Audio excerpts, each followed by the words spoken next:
शिवाजी का बढ़ता साम्राज्य भाग 2। पद वंशानुगत था और उनके 3 बेटे अब उनके पिता के पद के उत्तराधिकारी को लेकर हिंसक झगड़े में उलझे हुए थे।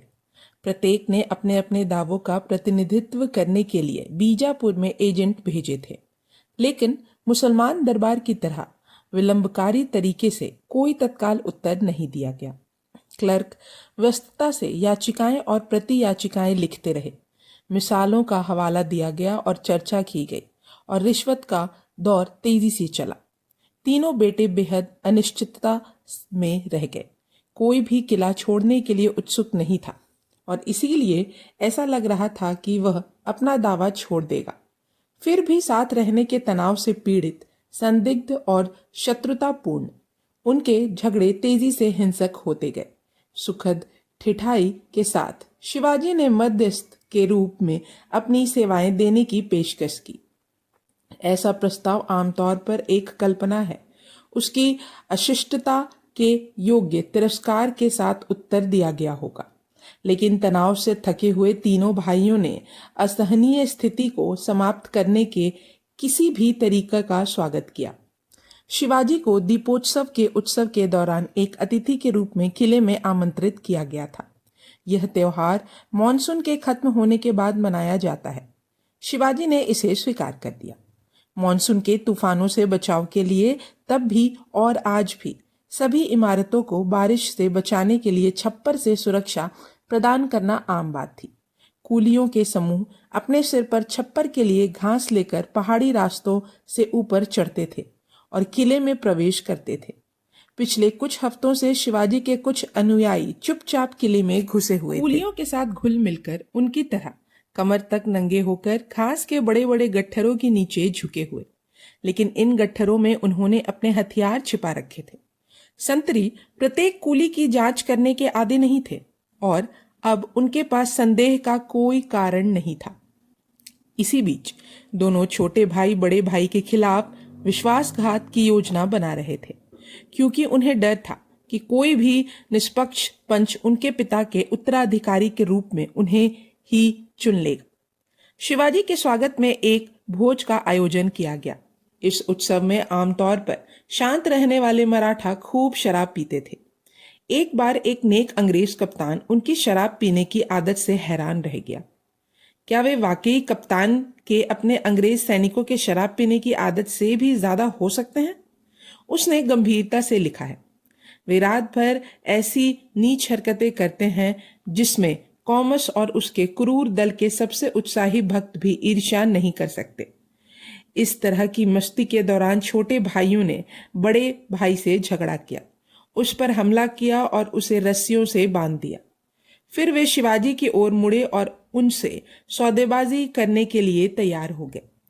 यह संभव नहीं है कि शिवाजी ने बहुत शराब पी हो।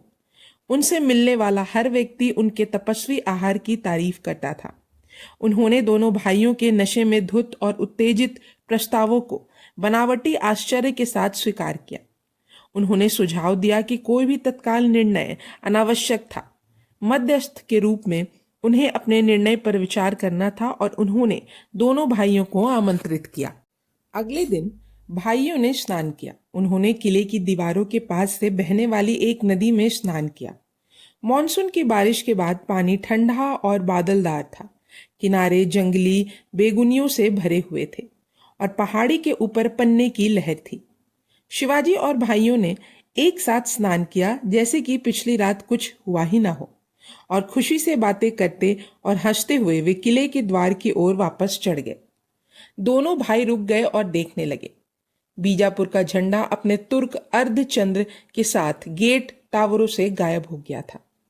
अजीब सैनिक पहरे पर थे, जंगली दिखने वाली पहाड़ी लोग।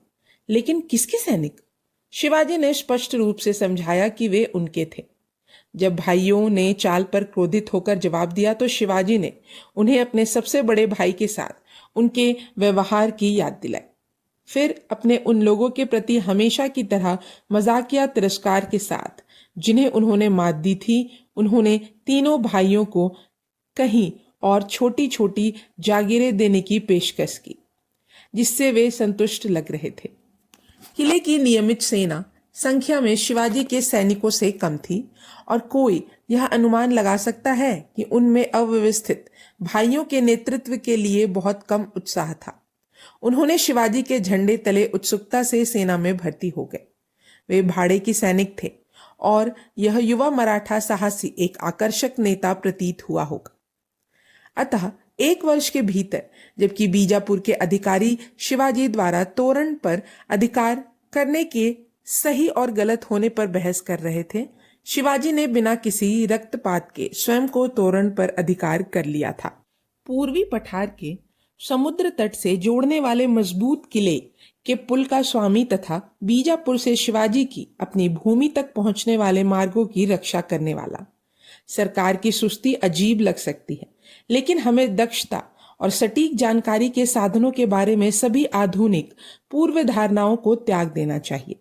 यह याद रखना चाहिए कि 18वीं शताब्दी में भी युद्ध की घोषणा से पहले या शांति समझौते पर हस्ताक्षर होने की जानकारी के बिना ही प्रतिद्वंदी पश्चिमी राज्यों की सेनाओं के बीच लड़ाइयां लड़ी जाती थी।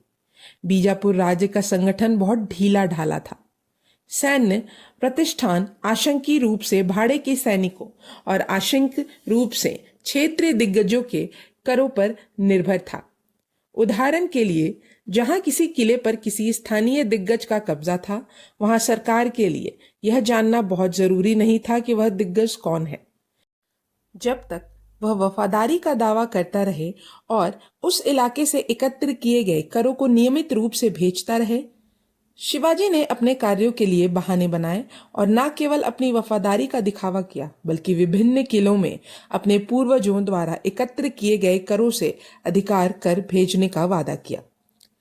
सबसे बुरी बात यह थी कि किसी ने भी नहीं सोचा था कि शिवाजी का स्थानीय अधिकारियों के साथ किसी विवाद को आगे बढ़ाने के अलावा कोई उद्देश्य था।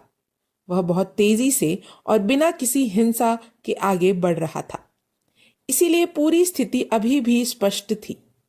इसके अलावा राजधानी में हर कोई सीमा के पास एक छोटे से जमींदार की हरकतों से बहुत कम दिलचस्पी रखता था। बीजापुर के सुल्तान को एक रहस्यमय बीमारी ने जकड़ लिया था। ऐसा कहा जाता है कि उनकी जान केवल हाशिम उलूवी नामक एक समर्पित जादूगर की कला से बच पाई थी, जिसने जादुई तरीके से अपने जीवन के कुछ साल अपने राजकुमार के जीवन में स्थानांतरित कर दिए थे। अगले वर्ष 1647 में शिवाजी के शिक्षक दादाजी बीमार पड़ गए। वे अब बहुत बूढ़े हो चुके थे और पिछले कुछ महीनों की चिंताओं ने उन्हें कमजोर कर दिया था। शिवाजी ने उसे पुत्र के समान भक्ति से पाला। अपनी पीली आंखें शिवाजी की ओर घुमाते हुए बूढ़े व्यक्ति ने धीरे से कहा कि यदि उसने बीजापुर के किलों पर कब्जा करने के बारे में उससे कठोर बात की होती तो यह शिवाजी के हित में होता। और जब शिवाजी ने हकलाते हुए कहा कि यदि उसने अपने शिक्षक को कोई चिंता पहुंचाई हो तो वह क्षमा मांगे, तभी मरते हुए व्यक्ति की दूरदर्शिता ने दादाजी को शिवाजी के भाग्य का अचानक एहसास कराया और उन्होंने शिवाजी से कहा कि जब वह अंत में महान शक्ति प्राप्त कर लेगा तो हिंदू जीवन के पुराने गुणों को पुनः स्थापित करेगा। फिर उन्होंने उसे आशीर्वाद दिया और वो चले गए। शिवाजी को दादाजी की कमी बहुत खल रही थी। उन्हें पता था कि उनके प्रति उनका कितना ऋण था। पूना के महल का बाहरी प्रांगण अब दुखद रूप से बदल गया था, क्योंकि अब दीवारों पर संस्कृत के श्लोकों की किताबें नहीं रखी गई थी। वह छोटी सी मेज भी नहीं थी जिस पर दादाजी कई घंटों बैठकर हिसाब किताब का काम करते थे और स्टेट के विभिन्न जिलों से रिपोर्ट देखते थे। बेशक भीतरी प्रांगण में हमेशा उनकी मां रहती थी और वास्तव में उनकी पत्नी, क्योंकि शिवाजी ने साईबाई नामक एक लड़की से विवाह किया था जो एक सौम्य निस्वार्थ प्राणी थी, जो जीजाबाई की छाया में चुपचाप और विनीत रूप से रहती थी। मराठों ने कभी पर्दा प्रथा को बर्दाश्त नहीं किया और उनकी कई महिलाओं ने इतिहास में नाटकीय भूमिकाएं निभाई हैं, लेकिन एकांत प्रिय स्वभाव की पत्नी, जिसकी अपने घर के बाहर कोई महत्वाकांक्षा नहीं है, इतिहासकार के लिए बहुत अधिक सामग्री नहीं दे सकती है। और मराठा इतिहासकारों ने साईबाई की पारंपरिक प्रशंसा के कुछ शब्दों की साथ अपेक्षा भी की है। उनके बारे में भारतीय इतिहास की कई रानियों की तरह वह समाधि लेख उद्धृत किया जा सकता है, जो इसके लेखक के लिए इतना कम उपयुक्त है कि महारानी नूरजहां ने अपनी समाधि के लिए खुद ही लिखा था। उस बेचारी के कब्र पर ना तो बुलबुल की आवाज होगी और ना ही पतंगे के पंख। यह भाग यहीं समाप्त होता है। अब हम अगले भाग में जानेंगे शिवाजी का शासनकाल। तब तक के लिए धन्यवाद और आप सभी को मकर संक्रांति की ढेर सारी शुभकामनाएं।